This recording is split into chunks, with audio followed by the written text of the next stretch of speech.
नमस्कारम। Hello दोस्तों, क्या हाल चाल।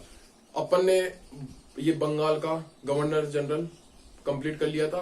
बंगाल का गवर्नर कर लिया, बंगाल का गवर्नर जनरल कर लिया, और अपन बात कर रहे थे भारत के गवर्नर जनरल के बारे में।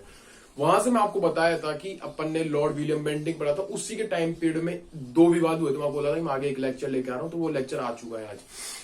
मैं आपको बताया था कि उसमें दो विवाद हुए थे। एक तो था आंग्ल प्राच्य विवाद, और एक था एक सिद्धांत आता है अधोगामी। ये अधोगामी निस्यंदन का सिद्धांत है, जिसको बोलते हैं छनन का सिद्धांत। इंग्लिश में बोलते हैं डाउनवर्ड फिल्ट्रेशन थ्योरी। बोले भैया यार, आपने बोला था कि जो थोड़ा सा मैंने बताया था, विलियम बेंटिंग को सत्यप्रथम बताया था कि ये ऐसे ये गुड ऐसे बटे थे, वो क्या। अपन उसके बारे में बात करते हैं। आंग्ल प्राच्य विवाद पहले अपन लेते हैं। आंग्ल प्राच्य विवाद, भैया ये क्या विवाद था। देखो, आप जानते हो कि 1813 में एक आता है चार्टर एक्ट। वहां से निकल गया था ये। उससे पहले क्या हुआ कि इंडिया के जो एजुकेशन सिस्टम है उसके ऊपर बिल्कुल ध्यान नहीं दिया गया। शिक्षा वैसे चल रहा था, काम बिल्कुल चलता आ रहा था, वैसे ही चल रहा था। तो बात है 1813 में। 1813 में, क्योंकि 1813 के चार्टर एक्ट में ना, ये जो 1 लाख रुपए का अनुदान था। 1813 के चार्टर एक्ट में अपन क्या जानते हैं। 1813 के चार्टर एक्ट में 3 चीजें हुई थी। मैंने आपको संवैधानिक विकास कंप्लीट कराया था, तो उसमें मैंने यही बोला था भैया 1813 पढ़ोगे ना, तो वहां पे सिर्फ 3 बातें याद रखो। पहला, शिक्षा पर 1 लाख रुपए का अनुदान। दूसरा क्या, जो ईआईसी कंपनी थी उसके जो व्यापारिक एकाधिकार थे उसको समाप्त कर दिया गया था, केवल चाय और चीन के व्यापार पर। सॉरी, चाय और चीन के साथ व्यापार था, उसके अलावा बाकी का एकाधिकार समाप्त कर दिया गया। और इसके जो अगला एक्ट आता है 1833 का चार्टर एक्ट, उसमें संपूर्ण रूप से ईआईसी कंपनी का व्यापारिक एकाधिकार समाप्त कर दिया था। लेकिन उसमें जो कंपनी की अवधि थी, शासन अवधि, वो 20 साल तक बढ़ा दी गई थी। तीसरा पॉइंट क्या निकल के था 1813 के चार्टर एक्ट में, कि भैया जो धर्म प्रचार था, धर्म प्रचार के लिए क्या होता है, ईसाई मिशनरियों की नियुक्ति होती है। ये था 1813 का चार्टर। पहले 1813 के चार्टर के बारे में लिख देते 3 बातें। उसके बाद में आंग्ल प्राच्य विवाद अपन स्टार्ट करते हैं। आंग्ल प्राच्य विवाद क्या था, तो पहले अपन बात करते हैं 1813 का चार्टर एक्ट। एक बार देख लो थोड़ा सा, 1813 का चार्टर एक्ट। हाँ, तो भैया 1813 के चार्टर एक्ट में क्या क्या बोला गया। 3 बातें बोली मैंने आपको, 3 बातें बताई। क्या क्या, पहला क्या लिखा था कि शिक्षा पर 1 लाख रुपए का अनुदान। जो शिक्षा थी उस पर क्या, 1 लाख रुपए का अनुदान। आपको मजा आएगा टॉपिक में। शिक्षा पर 1 लाख रुपए का अनुदान। अभी जो अनुदान आया था ना, ये 1 लाख रुपए, यहाँ पे इन्वेस्टमेंट कहाँ करना है इनको, वो चीज विवाद था। आंग्ल प्राच्यवाद, ये जैसे एसएससी वैसेसी रेलवे, इनमें नहीं पूछता आंग्ल प्राच्यवाद। ये पूछ लेगा आंग्ल प्राच्यवाद किसके टाइम में हुआ था, तो ये हुआ था विलियम बेंटिक के टाइम पे। और बाकी ये आता है आरएस आईएएस, जो रिटर्न एग्जाम लगता है ना, उसके अंदर ये क्वेश्चन पूछता है। तो उसको मैं आपको बता रहा हूँ। पहले 1813 के चार्टर की समरी देख रहे हैं अपन। तो पहला, शिक्षा पर 1 लाख रुपए का अनुदान। दूसरा क्या निकल के आता है, दूसरा क्या निकल के आएगा, कंपनी का व्यापारिक एकाधिकार को समाप्त कर दिया गया।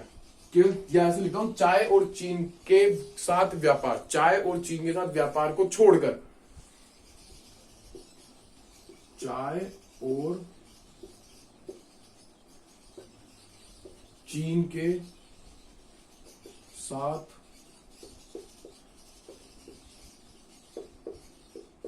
व्यापार को छोड़कर, चाय हो गया और चीन के साथ व्यापार को छोड़कर कंपनी का संपूर्ण एकाधिकार समाप्त। यह कंपनी का एकाधिकार, क्योंकि संपूर्ण एकाधिकार समाप्त कब होता है, 1833 के चार्टर एक्ट में। तो कंपनी का एकाधिकार समाप्त, एकाधिकार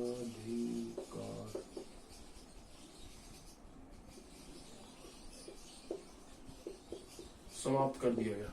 ठीक है। तीसरा पॉइंट क्या निकल के आता है, धर्म प्रचार के लिए ईसाई मिशनरियों की नियुक्ति। धर्म प्रचार के लिए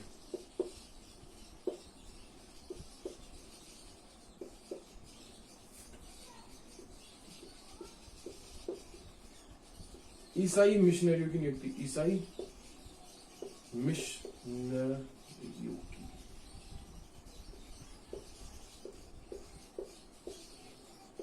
की नियुक्ति कर दी गई थी। भैया आप आइए और भारत में आकर धर्म का प्रचार करें। तो ईसाई मिशनरी एक तरह से क्या होता है, इनके वहां के जो विद्वान थे ईसाइयों के, उनको ईसाई मिशनरी थे, माने कि जो उस धर्म के बारे में ज्यादा जानते थे, उनका प्रचार करने के लिए क्या करा गया, ईसाई मिशनरियों की नियुक्ति की गई। तो ये था 1813 का चार्टर। इसका एक बार स्क्रीनशॉट लो फटाफट। अपन अब बात करने वाले आंग्ल प्राच्य विवाद की। ये घटना कब से स्टार्ट होती है, भैया ये एक्ट आया, एक्ट आ गया, एक्ट के बाद में एक घटना चालू होती है। एक्ट के बाद में क्या होगी, यह घटना चालू होने वाली है। कौन सा, आंग्ल प्राच्य विवाद। मतलब भैया ये आंग्ल प्राच्य विवाद मतलब इसमें क्या विवाद भी उत्पन्न हुआ था? जी हाँ, इसमें आप सही सोच रहे हो, इसमें क्या होता, विवाद उत्पन्न हो गया था। अब भैया देखो, आंग्ल प्राच्य विवाद 1813 की बात करते हैं। 1813 में क्या होता है कि अब भैया 1 लाख रुपए आ गया आपके पास में, अब आप 1 लाख रुपए को भारतीयों की शिक्षा में कहां इन्वेस्ट करोगे, उसके रिलेटेड था ये। तो 1813 में क्या होता है कि एक लोक शिक्षा समिति का गठन होता है। 1813 में क्या होता है, लोक शिक्षा समिति।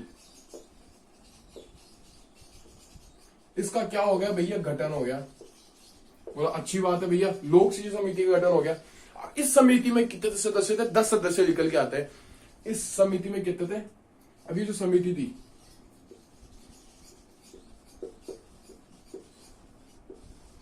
इस समिति में 10 सदस्य थे।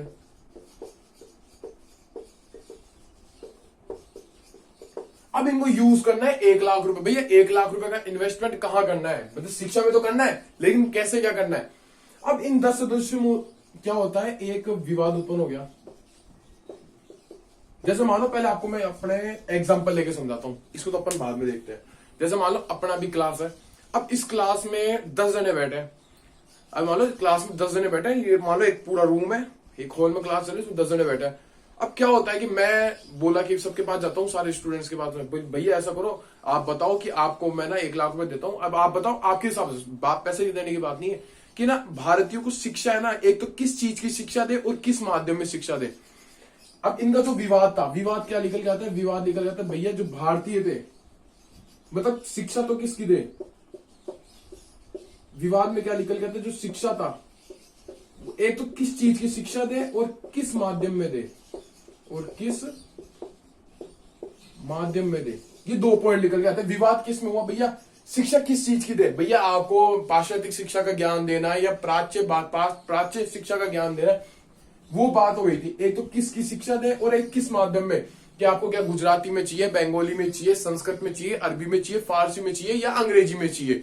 साफ सी बात है, समझ में आया ना। अब ऐसे मैं गया, अब अपना क्लास वाला एग्जांपल लेके आते हैं। 10 जने बैठे, पहले वाले स्टूडेंट के पास में गया, मैं पूछा कि भैया आप आपको बताओ, ऐसा करो कि आपके हिसाब से ना ये भारतीय थे, उनको ना उनको शिक्षा किस से रिलेटेड शिक्षा देनी चाहिए और किस माध्यम में देनी चाहिए। पहले अलग बताएगा, फिर मैं दूसरे वाले के पास जाऊंगा, वो अलग बताएगा, फिर आपके पास आऊंगा, आप अलग बताओगे, आपके पास वाला अलग बताएगा, उसके पास वाले के पास वाला अलग बताएगा। तो ऐसे मैं 10 जनों पूरी क्लास में घूम लिया। फिर मेरे को एक निष्कर्ष पे आया कि भैया इनमें से 10 जने थे ना, 5 जने एक बात बोल रहे, 5 जने एक बात बोल रहे, यानी कि 5 जने सेम बात बोल रहे, 5 जने सेम बात बोले। तो इनका क्या हो गया, गुट बन गया। तो इनका क्या हुआ, 2 गुट बन गया। एक तो 5 जनों का इधर हो गया, 5 जनों का इधर वाला ग्रुप हो गया। सही है, कितने हो गए, 2 ग्रुप हो गए। अब 2 ग्रुपों में पहला ग्रुप बोलता है क्या, पहला ग्रुप बोलता है कि भैया जो भारतीय होंगे ना, उनको ऐसा करो आप है ना प्राच्य भाषा, ये इसको अपन बोलते, पहले वाले गुट को अपन बोले प्राच्य भाषा समर्थक। ये थे प्राच्य भाषा समर्थक के, कि भैया जो प्राच्य भाषा यानी प्राचीन भाषा, प्राचीन जो भाषा थी उससे आप रिलेटेड इनको शिक्षा दो, और आप भाषा रख लेना, संस्कृत भाषा रख लेना, संस्कृत जो लैंग्वेज थी वो रख लेना। दूसरा भड़क गया, बोला नहीं नहीं नहीं भैया आप गलत बात कर रहे हो यार, आप तो एक के पास ही गए, हमसे भी तो मांगोगे। अब दूसरा जो ग्रुप था उसको अपन ने बोला आंग्ल प्राच्य समर्थक, आंग्ल भाषा समर्थक, आंग्ल भाषा समर्थक। पहला कौन सा हो गया, पहला कौन सा हो गया, प्राच्य भाषा समर्थक, और दूसरा कौन सा था, आंग्ल भाषा समर्थक। आंग्ल भाषा समर्थक क्या बोलते हैं भैया, देखो उनकी बात वो जाने, अपन अपनी बात करते हैं। देखो भैया हमारे हिसाब से ये होना चाहिए कि जो भारतीय होंगे उनको देनी चाहिए पाश्चात्य शिक्षा का ज्ञान, यानी कि उनको ना साहित्य पढ़ाओ, जितना भी ये पैसा वैसा लगेगा ना 1 लाख रुपए, जो साहित्य वाहित्य का सारा खर्चा वर्चा आएगा वो यूरोपियन का जितना भी इनका था, ब्रिटिशर्स के वो साहित्य वो यहाँ पे ही पढ़े जाएंगे, खर्चा वर्चा पूरा उधर ही होगा। और जो भाषा रखेंगे, भाषा आप रखो अंग्रेजी माध्यम में। तो आए निकल के समझ में, ये जो विवाद उत्पन्न हुआ है, मैं इसको रफ करता हूं थोड़ा सा। अब जो आपको मैंने चीज बताई ना वो, अब देखो आप और इसके 5 ग्रुप इधर, 5 जने इधर और 5 जने इधर, ये 2 ग्रुपों में विवाद। अब मैं भी सोचने लग गया यार क्या करूं मैं क्या करूं। अब विलियम बेंटिक, ये इस समय जो भारत का गवर्नर जनरल था वो था विलियम बेंटिक। विलियम बेंटिक हाथ पे हाथ धरे बैठे थे। मैं बैठा यार ये क्या चक्कर हुआ, ये क्या चक्कर हुआ, ये क्या चक्कर हुआ। अब क्या होता है कि विलियम बेंटिक बुलाता है मैकाले को। पहले मैकाले के से पहले अपन एक बार इसको यहां बढ़ाते हैं, मतलब मेकाले को बुला ही नहीं है यार, जिसको अपन गाड़े देते रहते भैया एजुकेशन सिस्टम ऐसे, इसमें ऐसा करना चाहिए था, इसमें ऐसा करना चाहिए था, इसको ऐसा करना चाहिए था। वो करने वाला कौन था? मेकाले था। मेकाले का नाम था जीबी मेकाले। इसकी समिति में 10 सदस्य थे। अब 10 में क्या होगा? विवाद होगा। विवाद को मैं लगाता हूं छोटा सा, विवाद हो गया। अब ये जो विवाद होने के बाद में जो सदस्य थे वो बढ़ गए 5-5 के ग्रुप में। 5 सदस्य इधर आ गए और 5 सदस्य इधर आ गए। लो जी, 5 सदस्य इधर आ गए, 5 सदस्य इधर आ गए। अभी जो पहला ग्रुप आया, ये जो पहला ग्रुप आया, इस ग्रुप को अपन ने क्या बोला? पहले ग्रुप को बोला अपना जो पहला ग्रुप क्या बना था? कौन सा बना था? प्राच्य भाषा समर्थक। सही है ना? अपना जो 5 स्टूडेंट्स का कौन सा ग्रुप बना था? प्राच्य भाषा समर्थक। और दूसरा क्या था? आंग्ल भाषा समर्थक। OP, well done. तो 5 सदस्य का बन गया। पहले ग्रुप को अपन ने बोला प्राच्य भाषा समर्थक, भाषा समर्थक। मतलब बहुत बढ़िया भैया। अब सेकंड जो सदस्य था, सेकंड जो ग्रुप था 5 सदस्यों का, दूसरा ग्रुप क्या बोलता? भैया हमें चाहिए पाश्चात्य शिक्षा, यानी कि आंग्ल। पाश्चात्य क्या होता है? अंग्रेज, अंग्रेज यानी कि आंग्ल। आंग्ल कौन सा? शिक्षा समर्थक। ये हो जाएगा आंग्ल शिक्षा समर्थक। लो जी, मतलब बहुत बढ़िया भैया। अब हमें ये चीज समझ में आ गई कि भैया देखो, एक 1813 में क्या होता है? चार्टर एक्ट है, तो उसमें बोला जाता है शिक्षा पर 1 लाख रुपए का अनुदान। अब उस अनुदान को यूज करने के लिए 1813 में एक्ट के बाद में लोक शिक्षा समिति का क्या होता है? गठन होता है। बोलो बहुत बढ़िया भैया। अब ये भैया हमें एक चीज और बताता है कि जो ये सदस्य थे, यानी कमेटी थी, कमेटी में केवल 10 सदस्य हो सकते थे। 10 सदस्य इसमें पार्टिसिपेट किए थे। बोलो बहुत बढ़िया। अब इन 10 सदस्यों में भैया क्या होता है कि विवाद। अब आप मेरे को पढ़ा रहे हो भैया, 10 सदस्य थे ना, उनमें क्या हो गया? विवाद उत्पन्न हो गया। अब बोला भैया अब काहे के लिए विवाद उत्पन्न हुआ? 1 लाख रुपए अनुदान का कहां का यूज करना है? ये 10 जनों के पास गए, 10 की 10 अलग अलग बात कर रहे हैं। उनमें 10 सदस्यों के पास गए, एक के पास भाई तू, तेरा क्या मैटर है, तेरा क्या मैटर है, तेरा क्या मैटर है। ऐसे 10 सदस्यों के पास घूमने के बाद में पता चला कि भैया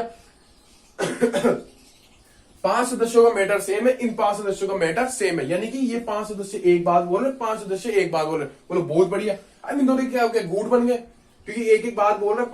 5 सदस्यों ग्रुप, ये एक इधर हो गया, एक इधर हो गया, यानी 2 ग्रुप हो गए। 5 सदस्यों वाला पहला ग्रुप बोलता भैया हमें चाहिए प्राच्य भाषा समाह में प्राच्य भाषा समर्थक। और दूसरा ग्रुप वाला बोलता भैया हमें आंग्ल शिक्षा समर्थक, आंग्ल भाषा समर्थक, सॉरी आंग्ल भाषा समर्थक। चलो बहुत बढ़िया बात है। 5 वाले ग्रुप के पास में आके बोले भैया प्राच्य भाषा समर्थक हम थोड़ा समझे नहीं, थोड़ा सा और बताइए जो हमारे स्टूडेंट्स भी और अच्छी तरह समझ पाए। भैया प्राच्य भाषा समर्थक यानी कि जो भाषा होगी, ये जो शिक्षा होगी वो तो होगी प्राच्य भाषा, यानी प्राचीन भाषा में, प्राचीन भाषा में होगी शिक्षा। जो शिक्षा होगी वो तो होगी प्राचीन भाषा। जो माध्यम होगा, माध्यम आप रख लेना संस्कृत, यानी कि जो लैंग्वेज रखोगे ना, लैंग्वेज आप रख लेना संस्कृत। बोलो बहुत बढ़िया बात है। अब इस ग्रुप के पास मैं जाता हूं, बोला भैया तुम्हारा क्या विचार है, तुम क्या बोल रहे हो? आंग्ल भाषा समर्थक मैं थोड़ा समझा नहीं। अब ये बोलता है कि भैया हम कर रहे हैं क्या? हमें आंग्ल भाषा समर्थक, यानी कि हमारी जो शिक्षा होगी, हमारी नहीं मतलब जो भारतीय जो शिक्षा दी जाएगी वो होगी पाश्चात्य शिक्षा का। पाश्चात्य शिक्षा इनको दी जाएगी, पाश्चात्य शिक्षा। इनको कौन सी शिक्षा दी जाएगी? इनको दी जाएगी पाश्चात्य शिक्षा। और जो माध्यम होगा, माध्यम होगा अंग्रेजी, अंग्रेजी। लो जी भाई साहब, विवाद खत्म। विवाद कहां खत्म हुआ भैया? आपने विवाद ऐसे खत्म कर, अब युद्ध तो हो ही गया ना। युद्ध क्या, आपसी विवाद तो हो ही गया ना। मैं विलियम बेंटिक हूं, मैं इसके पास भी जाया, इसके पास भी जाया। मैं देख रहा हूं क्या, अब क्या करूं मैं? ये भी अलग, 5 जने अलग बोल रहे, ये 5 जने अलग बोल रहे। अब मैं लेके आऊंगा मैकाले को। मैं बोलता हूं मैकाले साहब, जीबी मैकाले, अब आप आइए, मैं आपको 1834 में इस समिति का क्या बनाता हूं? अध्यक्ष बनाता हूं। तो इसको मैं स्क्रीनशॉट ले लो, मैं रफ करता हूं फिर एक बार। 5 तक काउंट, 1 2 3 4 5। अब आएगा मैकाले, जीबी मैकाले। मैं क्या करूंगा? मैं हूं अभी विलियम बेंटिक। मैं क्या हूं अभी?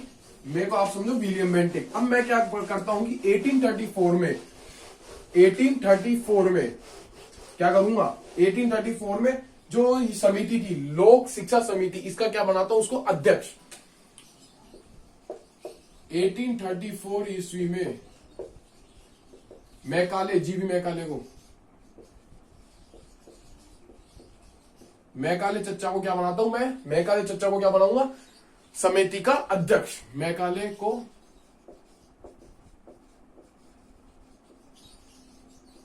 समिति का अध्यक्ष बनाया गया। बोलो बहुत बढ़िया भैया।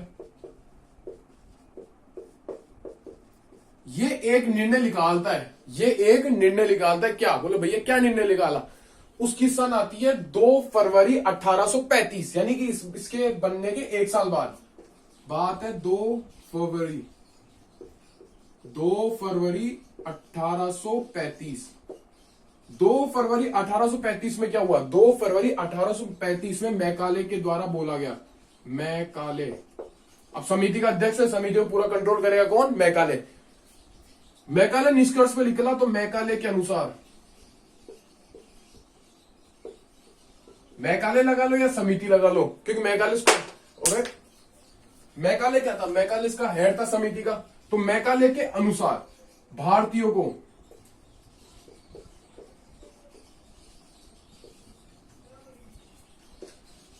क्या होगा? मैकाले के अनुसार भारतीयों को पाश्चात्य शिक्षा का ज्ञान अंग्रेजी माध्यम में होना चाहिए। तो उसने दूसरा ग्रुप का मान लिया था कि मैकाले के अनुसार भारतीयों को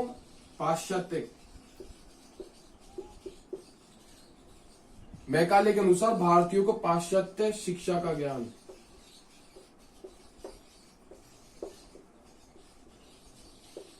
अंग्रेजी माध्यम में देना चाहिए।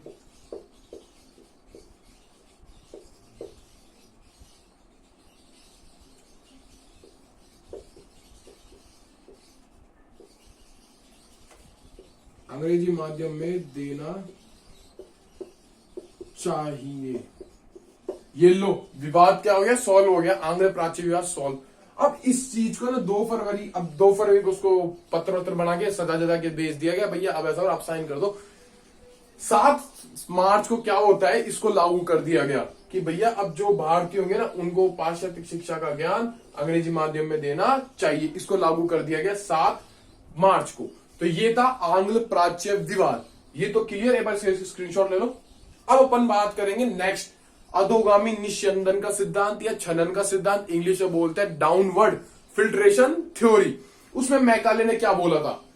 उसमें मैकाले के द्वारा क्या बोला गया था? चलो रफ करूं। तो ये तो पहला हो गया आंग्ल प्राच्य विवाद।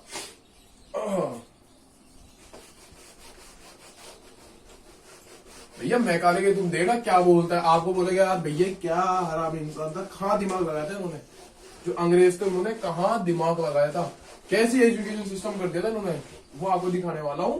अब सब रेडी? चले नेक्स्ट सिद्धांत पे। नेक्स्ट सिद्धांत आता है अधोगामी।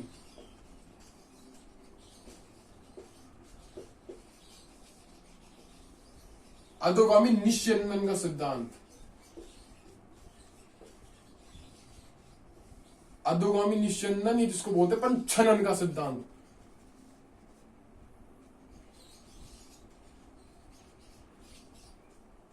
यार एक सेकेंड। छनन का सिद्धांत। मैं थोड़ा मार्कर नहीं चल रहा, थोड़ा मैं इसको इंग्लिश में लिख देता हूं, डाउनवर्ड फिल्ट्रेशन थ्योरी।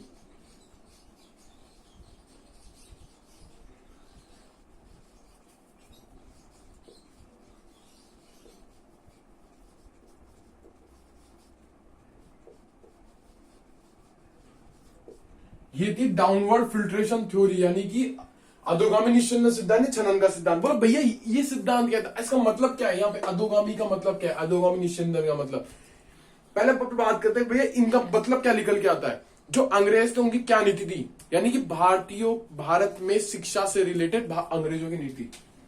ये मतलब भैया क्यों, पहले बात करते हैं क्यों पे, क्योंकि पहले क्वेश्चन बनता है भैया क्यों लागू कर दिया गया इसको। यानी कि जो भारत में शिक्षा किसके? अंग्रेजों की नीति के अनुसार।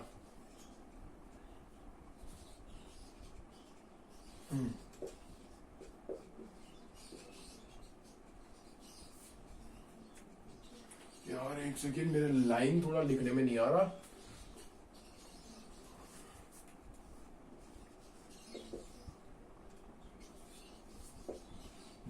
में शिक्षा पर ब्रिटिशर्स की नीति।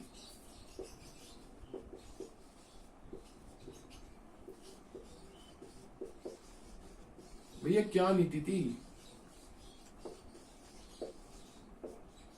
उल्टा लिख रहा हूं ना मैं नीति। हाँ, अब की बार ये आया था क्यों, जो भारत था उसमें भारत में शिक्षा पर ब्रिटिशर्स की क्या नीति थी, वो अपन बात करते इसमें। देखो इसमें बनेंगे 4 गोले। इसमें क्या बनेंगे? इसमें बनेंगे 4 गोले। चलो पहले ब्लैक से स्टार्ट करते हैं। इसने ने क्या किया कि इस नीति के अनुसार जो भारतीय समाज था, भारत के समाज को इसने 4 भागों में बांट दिया। बोले भैया 4 भागों में बांट दिया, वो कैसे बांटा? देखो, एक ये,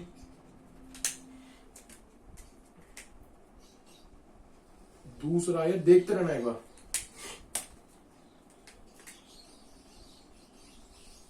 तीसरा रे। भैया क्या गोले बना रहे हो यार आप? अभी या कोई ये सिद्धांत बना रहा था, आप क्या गोले बना लेंगे? भैया सिद्धांत ही बता रहा हूं मैं, रुकते जाओ एक बार। अब ये जो पहला था, ये जो पहला गोला है ना ब्लैक वाला, ये अंडरलाइन वाला, तो इन्होंने ना, जो मैं बोला ना, भारतीय समाज को इन्होंने 4 भागों में बांट दिया। ये क्या है? ये जो 4 कलर है, ये जो चारों कलर है, ये चारों कलर, ये है भारतीय समाज।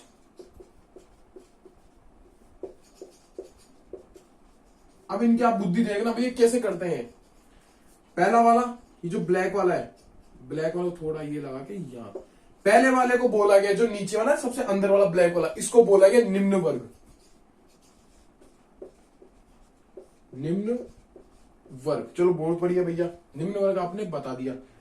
दूसरा कौन सा है? दूसरा है ग्रीन। ग्रीन वाले को बोला इन्होंने निम्न वर्ग हो गया। अब आता है निम्न मध्यम वर्ग।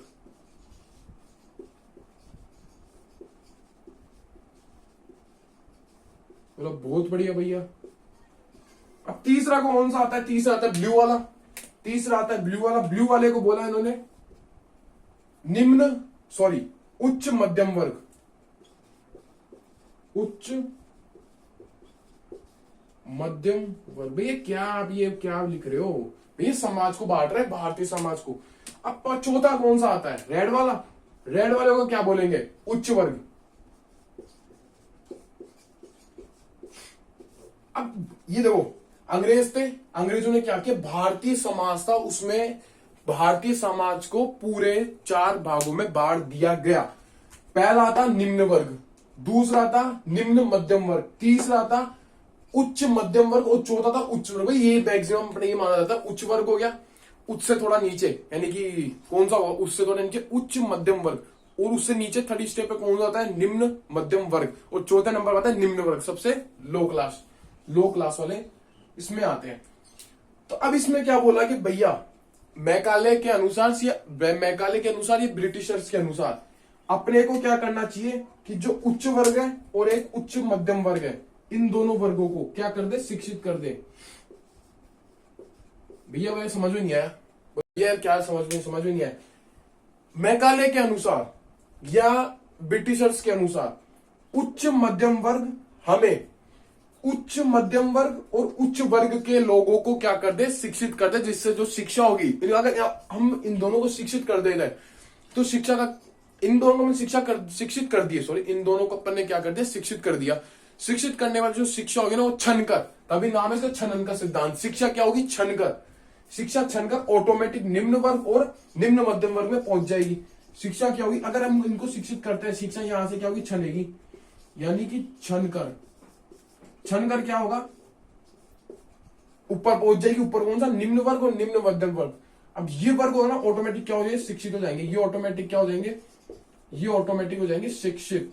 तो ये था अधोगामी निश्चंदन छनन का सिद्धांत। लेकिन बोले कुछ ही समय तक लागू हुआ, आगे तक चल नहीं पाया। वही कैसे?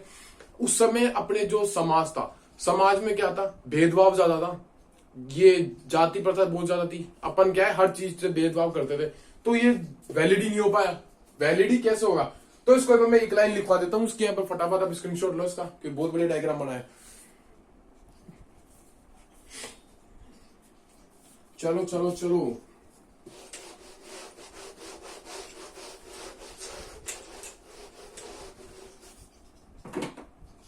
क्या बोला जाता है कि इस सिद्धांत के अनुसार,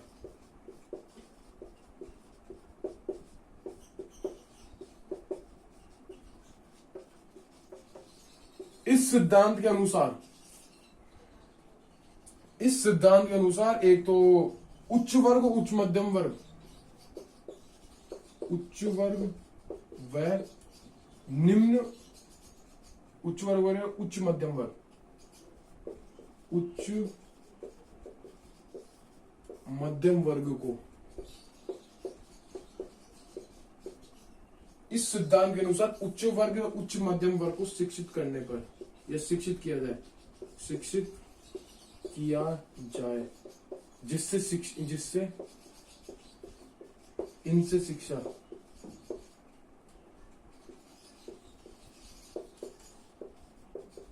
छन कर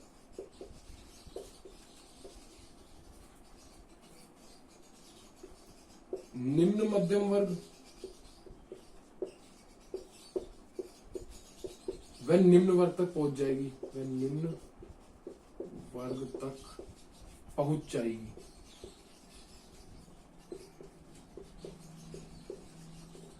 लेकिन यह ना आगे समय तक चालू नहीं, क्योंकि अपने समाज में कहती अनेक मतलब बहुत भेदभाव था, तो इसलिए ये फेल हो गई सिद्धांत, कुछ समय तक लागू हुआ। तो ये था अधोगामी निस्यंदन, ये छनन का सिद्धांत, जिसको बोलते हैं डाउनवर्ड फिल्ट्रेशन थ्योरी। आपको समझ में आएगा। तो आज के लिए अपन इतना ही करते हैं, अब मिलते हैं अपन नेक्स्ट लेक्चर में। Okay, good bye and take care. Radhe Radhe.